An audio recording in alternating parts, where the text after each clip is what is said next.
What happens when Western noir style meets a Japanese sci-fi thriller? The answer is Cowboy Bebop. The 1998 anime, directed by Shinichirō Watanabe, wasn't just an adult show that your younger brother was barred from watching. It was a revolution in the anime industry. Cowboy Bebop is heralded for its groundbreaking mixing of genres, mature themes, jazz-inspired music, and stylized aesthetics that incorporated illustrations from Desperado, Blade Runner, and even Alien. It introduced a whole new generation of Western audiences to mainstream anime and proved the industry's commercial potential. Bebop had a disjointed story arc and remarkable character developments rather than just an episodic progression of a story, which made for a realistic viewing experience. Episodes like Jupiter Jazz and Waltz for Venus felt like movies in themselves, which followed an organic, poetic trajectory rather than a forced connection. That's what places this anime on a pedestal even after decades. In fact, some claim that the impression of Cowboy Bebop was deeper on the American audience than on its home viewers. Fans on Reddit applaud the show for its excellent dubbing and consider it to be the first anime that Westerners were hooked on when it hit the US market in 2001, airing on Cartoon Network's Adult Swim block. So, while local and international fans made Whatever Happens Happens their life anthem, the show swiftly left the screens, and ever since, there's been no sign of a second season. We did get a movie in 2001, but the heart wanted more of the Bebop spaceship crew. That's probably why Netflix went for a live-action version of Cowboy Bebop in 2021, but it was nothing but a major disappointment. So, what really happened to Spike and his team of bounty hunters after 2071, and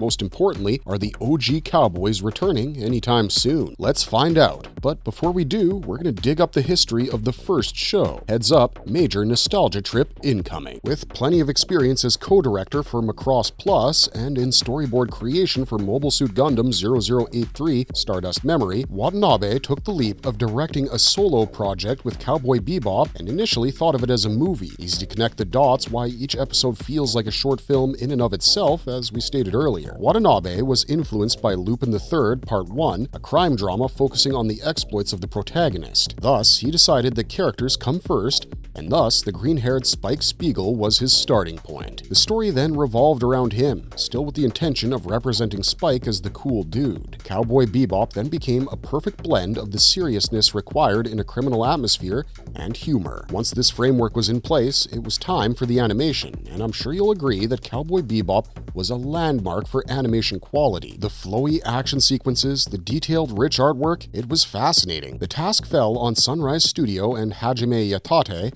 who successfully engulfed us with sheer magic. Watanabe headed the creative team. Cowboy Bebop was his child. Understandably, the director wanted to oversee everything. The group consisted of screenwriter Keiko Nobumoto, mechanical art designer Kimitoshi Yamane, and character developer Toshihiro Kawamoto. The series was produced primarily by Masahiko Minami. Now, how did this clique manage to create one of the most visually striking animated series out there? For starters, Watanabe gave them creative freedom. He knew that unless the process was fun, the project would suffer. Kawamoto stated, "Each person steadily put out what they liked and got it in the show." That's exactly how Spike, Jet, Faye, Ed, and Ein are what they are. Kawamoto recalled the first few meetings were inconclusive. All they had was the rough idea about spaceships and galactic fights, the announcement of Star Wars Episode 1, and Kawamoto's understanding of the need for hard-boiled profiles became their construction lines. It was sufficient for the producer, who said, just draw something to start off with, because he knew what an improvisational genius Kawamoto was. Pencils were sharpened and the sketch saga began with inputs from Watanabe,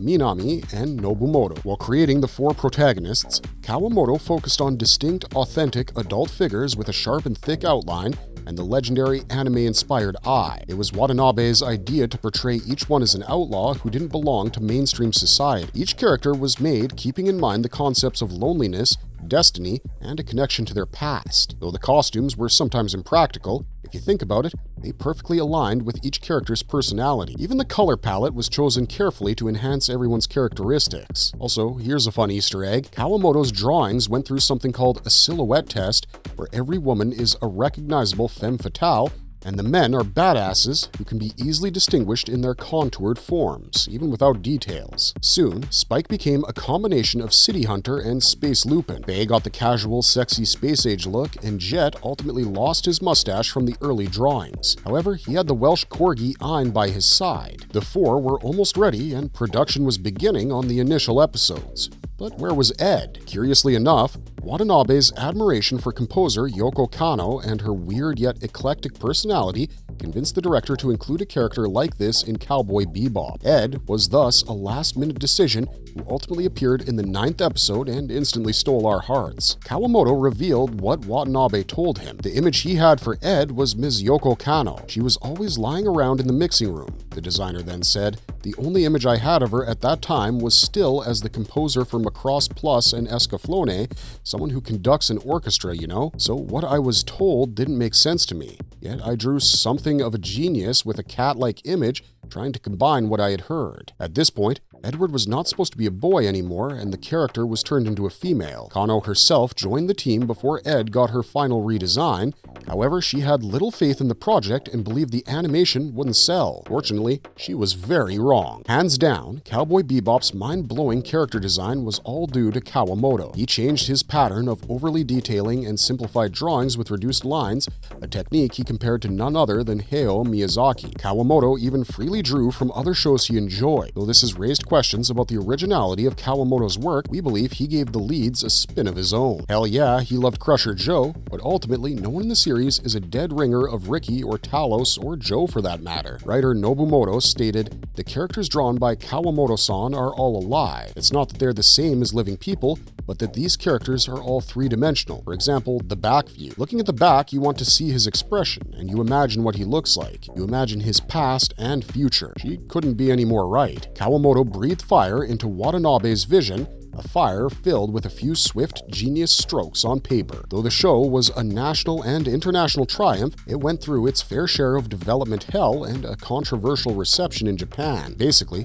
Cowboy Bebop existed to sell space-themed merchandise for Bandai Toys. However, the toy line's perception of the story and personas in no way matched with Watanabe when the latter ended up creating an anime filled with suffering and pathos that was strictly meant for the grown-up demographics. It wasn't something kids would love and go gaga over, demanding toys from parents. Bandai soon realized there was nothing in Cowboy Bebop for them, and this series would never be able to sell toys to all age groups. So they pulled out of the venture, and our space cowboys were stuck in production limbo for quite some time. Thanks to Bandai Visual, a sister company of Bandai Toys, stepping in and choosing to finance the series, it was no longer intended to promote merch sales. Thus, the crew was back again with full artistic control this time, and everything just fell into place. Cityscapes emitting futuristic cyberpunk vibes, modeled after the skyscapes of Hong Kong and New York, and depictions of multicultural narratives in planetary surroundings all began only after Watanabe and his men spent some sleepless nights. Nonetheless, their dream was now being steadily and effectively fleshed out. But hey, what famous story ever made it without some negative PR and controversies, huh? Cowboy Bebop 2 fell victim to this. The show slipped into a rabbit hole of disputes due to differences in creative decisions,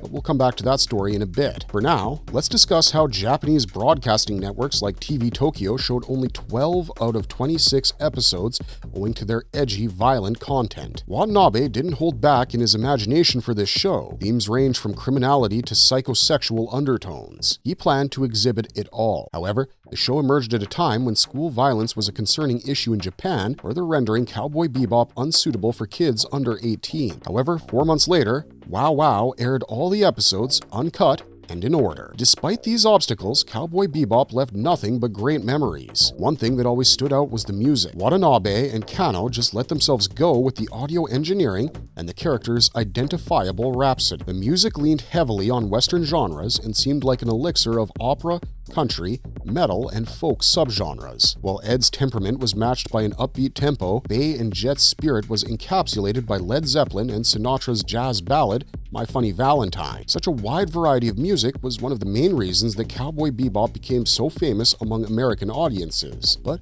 how did it get to US television screens in the first place? On September 2nd, 2001, late-night watchers of Adult Swim finished an episode of Space Ghost Coast to Coast and were probably preparing for bed when the vibrant opening sequence and Kanno's jazzy title track, Tank, surprised viewers and marked the debut of the Cowboys in the States. It was basically this titular scene that made Cartoon Network say, "We're in, we want to license it, we need it right now." The programming block was all up and ready for Cowboy Bebop even before Watanabe and company had more than one episode to offer. Cartoon Network's anime and action series head executive, Jason DeMarco, thus agreed to wait until they officially started sending him enough episodes and within a year, full episodes began to roll in. DeMarco recalled, "The more we watched it, the more we became obsessed with it." To quote DeMarco, Cowboy Bebop was unlike anything he had seen before. Not just him, in fact, it was a totally novel anime experience for Americans. The show included several Western tropes like noir elements and cowboys,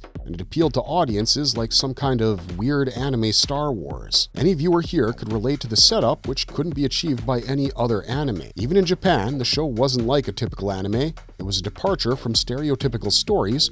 Specifically, it was a sci-fi without any giant robots. When distributors thought of making Cowboy Bebop global, the first thing they needed was a good English-language dub, and voice cast director Mary Elizabeth McGlynn did an amazing job at it. When Cowboy Bebop caught DeMarco's eyes, he was worried about toning and cutting down several sections to make it fit for Cartoon Network. However, as fate had it, the Adult Swim block of the channel was being developed at this point, and they both kind of made each other. While Cowboy ran without any interference, Adult Swim hit a high with an anime like this, which felt indebted to American sensibilities. The show kept running for over a decade despite not receiving jaw-dropping ratings. Cowboy Bebop was something that got under our skin, and even if we didn't actively think about it, it was always there among all the other mundane things. Honestly, to become an everyday habitual affair was definitely a win for the anime culture in a foreign world. Cowboy Bebop was an anime you could proudly say you loved, because we all know about the awkwardness around anime lovers back then. Professor Napier at Tufts University mentioned it opened things up hugely. All of a sudden, anime was much more available,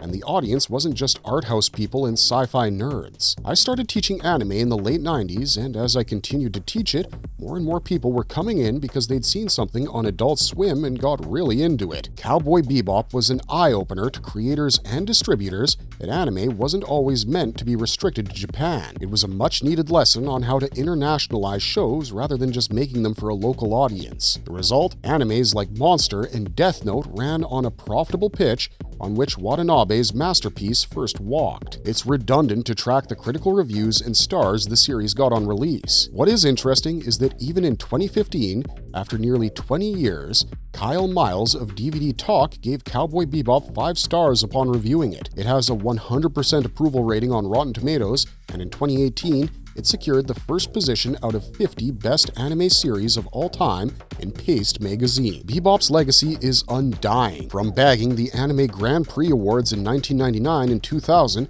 to getting featured by IGN or visually influencing American filmmakers like Rian Johnson during the 2005 thriller Brick. It personifies what timeless means. What did Cowboy Bebop do that made it so damn special? One answer is the depth and nuance of its philosophical themes. Watanabe called it a genre in itself, and rightly so. Existentialism, alienation, boredom, and troubled life history weren't really something you could turn into a regular anime. Watanabe was a genius who managed to bring it all under one umbrella and went on to pay a nod to other concepts like environmentalism, capitalism, and homosexuality, while drawing from William Gibson's Pulp Fiction approach. Each one of the bounty hunters was rooted in an intangible sense of destiny and karma. Before delving into the individuals in the series, we just want to take a moment to give a shout out to how unexpectedly progressive Cowboy Bebop was. They nonchalantly showed 2 men in a bed in the 8th episode and chose to do away with the overt commentary on it, rather than riding the wave of mocked gay portrayals that were common in mainstream media back then. Faye expressed no sign of shock or disgust and kept on questioning the 2 men. This scene became available to Westerners only in 2017 after the unedited episode was released, because back in the 2000s it was heavily edited and one boy was digitally removed given the social perception of LGBTQ content in those days. Fans have applauded how unprejudiced Bebop was given its era. However, many believe it might have been a subtle moment for comic relief. Personally, we choose the former. Talking about the people in the show, a part of us will always empathize with them. Pain is universal. It's a pesky little bastard that sneaks into everyone's life in one way or another. Whether someone is an emotional fool like Spike, who went off the rails for love and lost all regard for survival, or someone who was strong-headed enough like Jet and Faye to push through their haunting yesterday and heal, the characters were way too real to be just a piece of fiction. We've all been at that crossroads. Either face your own future or get caught in the past with inescapably tragic ends. Sometimes the latter option becomes easier, and that's probably why Spike will be an evergreen figure, but he didn't have to end up like like that, right? I mean, him picking up a suicidal fight with Vicious was the ultimate symbol of his nihilism,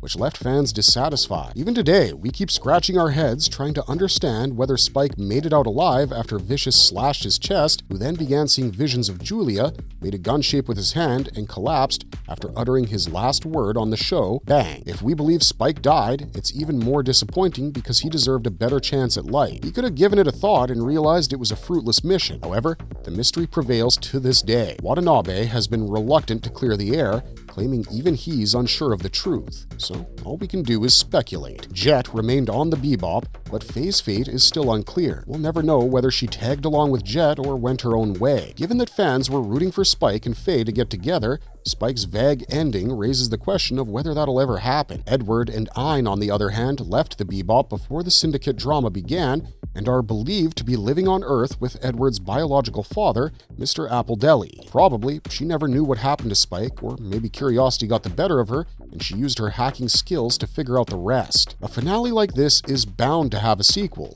That's what series do. A cliffhanger ending pretty much equals a second season. But Cowboy Bebop didn't follow any archetypes, remember? We still wish it had adopted just this one cliché. Watanabe, however, has been rigid for ages. It's not because he's disinterested, but he chooses not to do a sequel to uphold artistic integrity. He believes he can't create something like Cowboy Bebop just due to fans' expectations. Watanabe needs real and passionate inspiration to revisit his magnum opus. In an interview, he stated, "I have to feel like I want to do it because the 1998 anime was absolute talent. You can't force a sequel because it would demean the original." Watanabe is known for his authentic creative drive. He cannot be someone whom studios or fans can pressure to churn out sequels because for him, quality always comes before quantity. The ending, according to him, preserves the emotional depth of the story and is self-contained with little room for continuation. But the question has always been whether there will ever be an official continuation. Unfortunately, the answer has always been negative. From the very beginning, Watanabe chalked out an organic climax with Spike and Vicious's confrontation. That led to creative differences we mentioned before, and the staff too were unhappy about such a divisive ending because it would make a follow-up very difficult. But the main man had already called the shots. He didn't want to drag out Cowboy Bebop like it was Star Trek, which would bind him to the show for an indefinite amount of time. But then, in November 2021, Christopher Yost gave us a shimmering hope with his live-action adaptation of Cowboy Bebop on Netflix. However, it was an absolute letdown. Nothing seemed to work in this version. Firstly, they tried to compile the 26-episode series into just 10 one-hour-long episodes. Naturally, the intricate writing and dialogue were compromised, and in order to introduce new aspects and plot lines, they just let go of some of the important parts.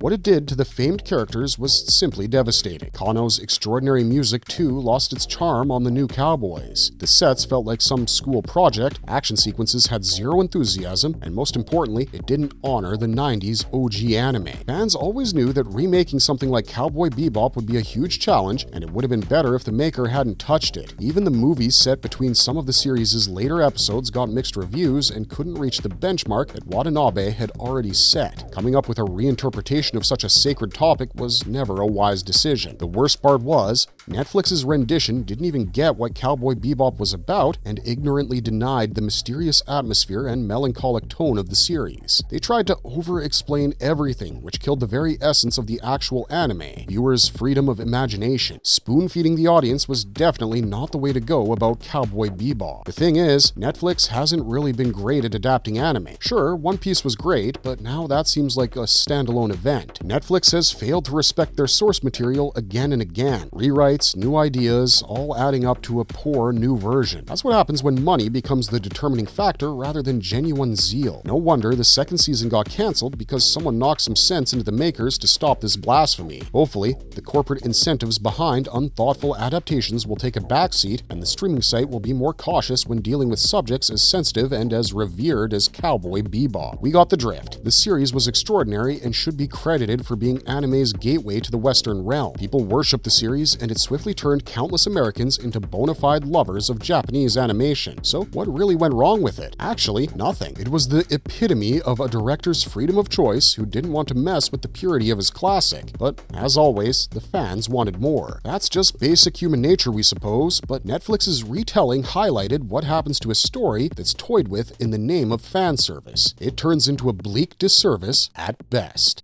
Marvelous verdict! Maybe it's time we realize why Cowboy Bebop left us hanging, because sadly, that's how life works. Not all closures are meant to be bittersweet. Sometimes they're just bitter. As they say, no answer is an answer. Bebop tried to teach that a long time ago, but our naive minds were too busy looking for resolution. Cowboy Bebop gave us the liberty to interpret, much like how we have the option to decipher the various curveballs life throws at us. Rather than fixating on the how and why, we should give acceptance a shot, because not everything is meant to be perfect, and that's the wonder of human existence. It's a constant struggle to find beauty in imperfections. That's what gives us purpose, hope. Imagine if you woke up tomorrow knowing there was nothing new to discover out there. Watanabe wanted us to ponder this question, and it's not too late to appreciate his outlook. Embrace what you've got and move on. Whatever happens, happens. Unfortunately, that's all we got for you for today. We'll see you soon in the next one, but until then, keep thinking. The mind is where the true power lies.